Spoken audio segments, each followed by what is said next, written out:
Good morning. So I've been asked to give you some tips and tricks of the endovascular management of chronic SFA occlusion.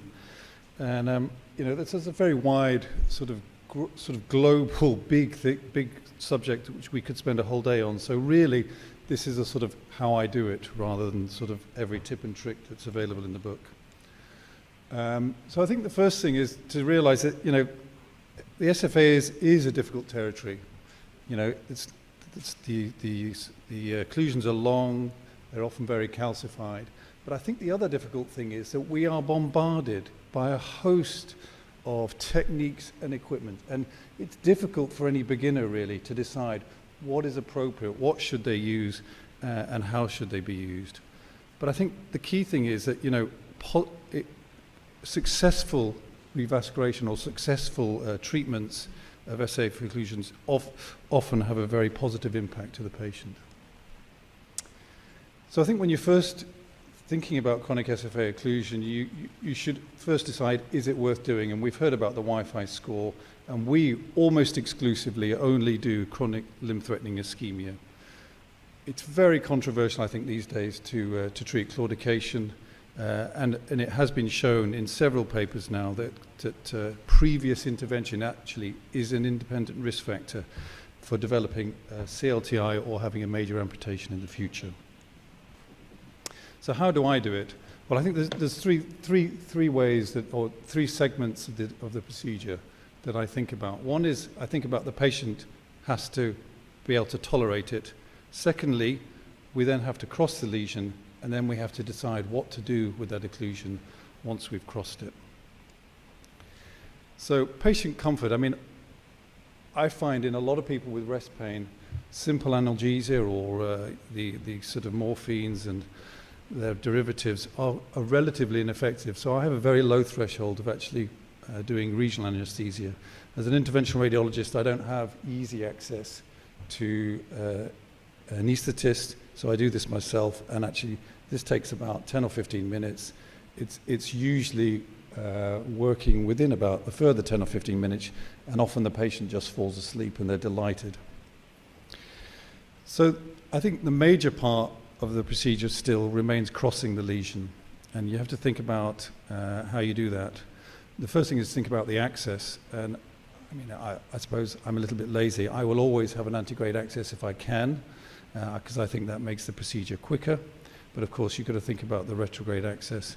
And I think these days with modern techniques, you've also got to think about, if you don't cross from an antegrade approach, how are you going to, which part of the artery or which artery are you going to use to get retrograde access? And then, as I've alluded to, there is a whole host of equipment and catheters, and I've just listed the sort of general things that I tend to use on there. I've got no financial disclosures, so I'm happy to just tell you what I use. And then I think it's always good to have a re-entry device just in case. So when you're thinking about crossing the lesion and treating an occlusion, there's key principles you need to think about. And I think better outcomes are, we know better outcomes, there are better outcomes with shorter lesions. So you've got to keep the lesion as short as possible. I think you've got to try and preserve the collaterals, and you've got to make sure that there's a bailout option if you don't succeed. And then people get sort of worried about whether it should be an intimal or luminal passing or a subintimal passing. And I think, often for me, I think you have very little choice. The wire will almost always go subintimal.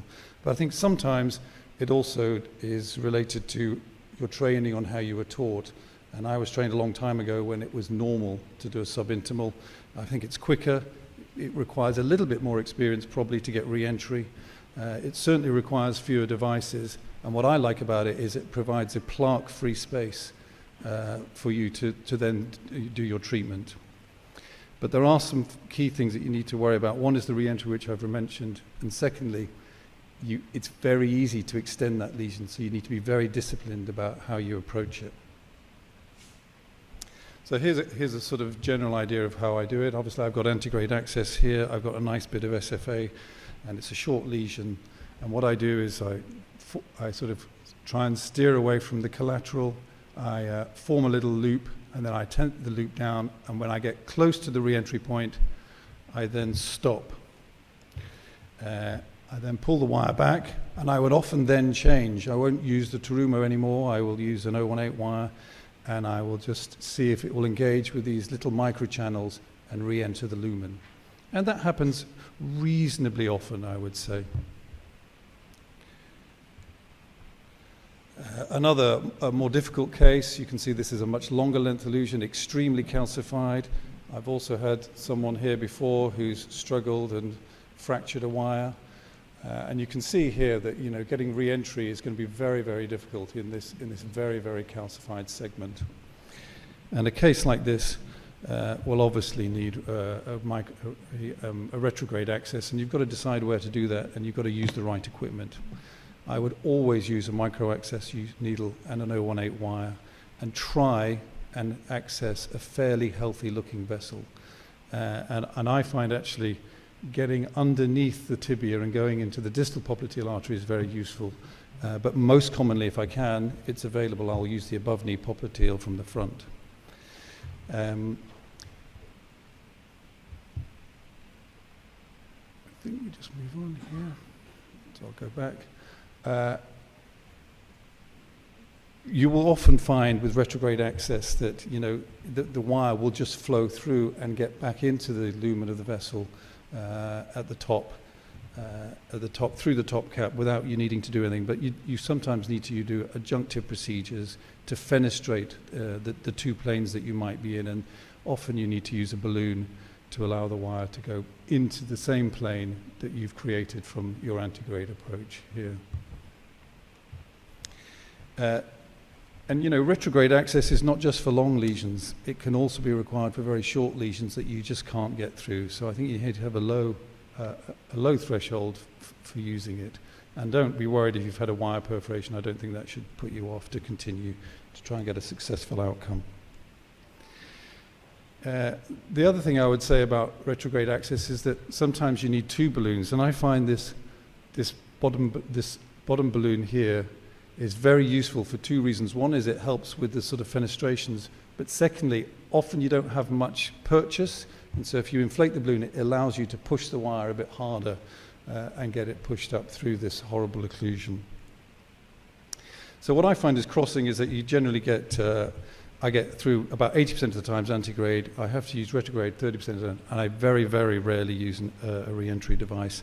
And if I do, you just need to be wary that when you're in the SFA, the needle throw can often go through the vessel, so you need to pull it back to make sure that you get the wire into the lumen.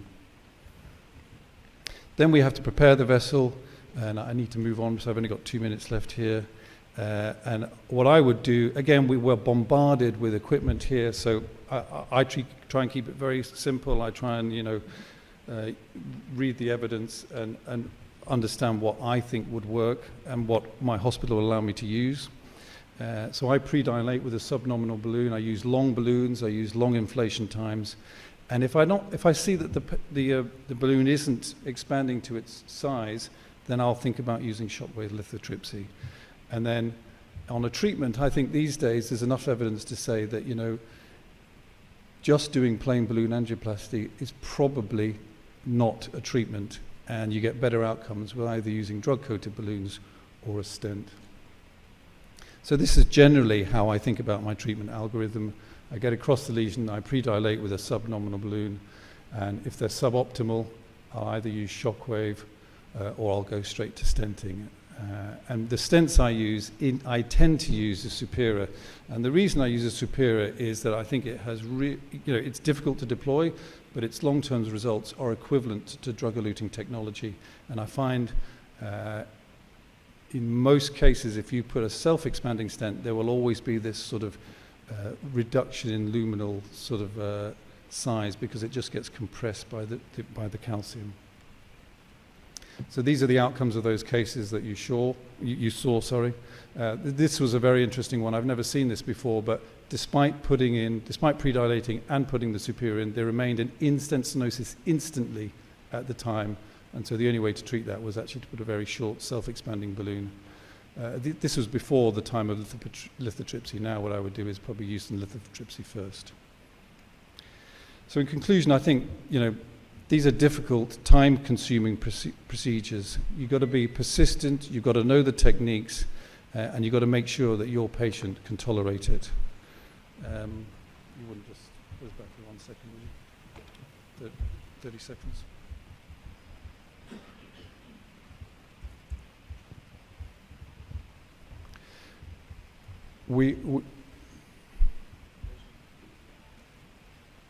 We're bombarded by devices. I think you need to develop your own personal way of doing these.